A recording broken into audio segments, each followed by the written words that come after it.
Thank you so much, Leigh Allyn-Baker, for taking some time to talk to us here at Turning Point Academy. First thing we want to talk to you about is you were courageous in standing up to the Williams County School Board. What empowered you to do that? I have to be honest, I walked into that. I didn't plan to be bold and courageous. I stepped into something that I didn't know was going to blow up. But again, God uses all bad for good. So that's what he did in that moment.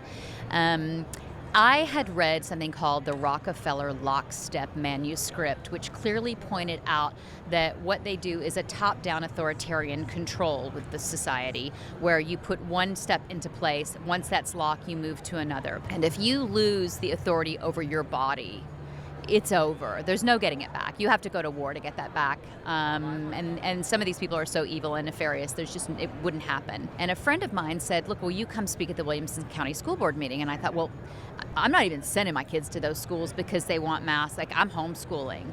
But my kids said to me, Mom, you speak up for us and to save us. Why won't you speak up for other kids' freedoms? And so I thought, gosh darn it, they're right. I was homeschooled by my homeschool kids.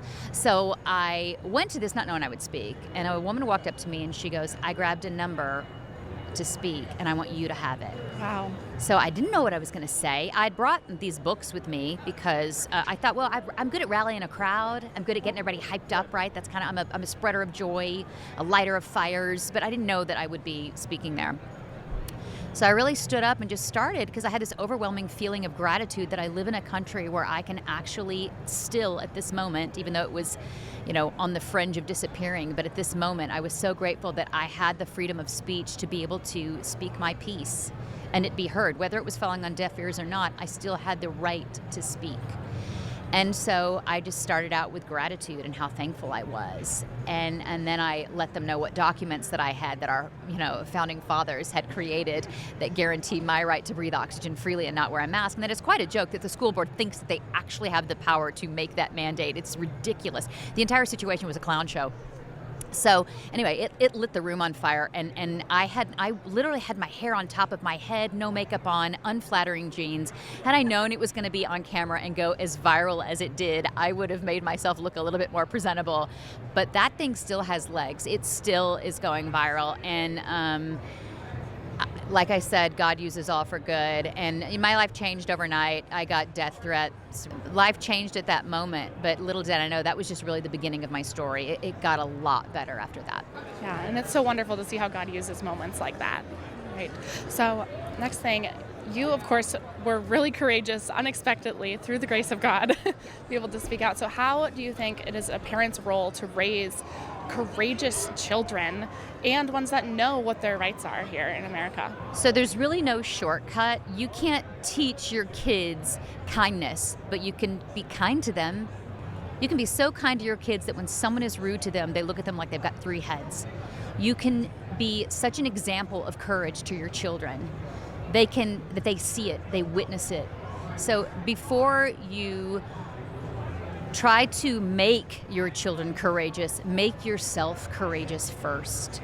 And once you step out in bravery, like once Jeannie's out of that bottle, there's no way she's going back to that circle couch. So that, and then you can educate them on our rights in this country and the true history of this country and how it was founded. That is so important, and that's something we stand for here at Turning Point Academy as we're starting classical Christian hybrid schools throughout America. Love it. Last thing, we have our Educator Summit coming up this July, and the theme is how to make education great again. In your opinion, how does America make education great again? Put it in the hands of the parents. Get it out of the academia hands. Like some people are just too smart for their own good, right? It's not a natural intelligence. It's a understanding of propaganda that they've been fed, that they believe so deeply. And they use big words as if that somehow makes them feel smart. But the nonsense that they're spewing is stupid. It's not intelligent at all. So in my opinion, true intelligence is I witness something, I see that for what it is, I learn from it. I judge the world by the fruits of its labor, by what I see happening, not the eloquence or the verbiage that people use. And I think that parents really have their children's best interest at heart, and the education must be put in the hands of the parents. Absolutely. Well, thank you so much for your time, and thank you for being America's mom. Thank you. For your children and America's children. It's my pleasure. Thank you. Thank you.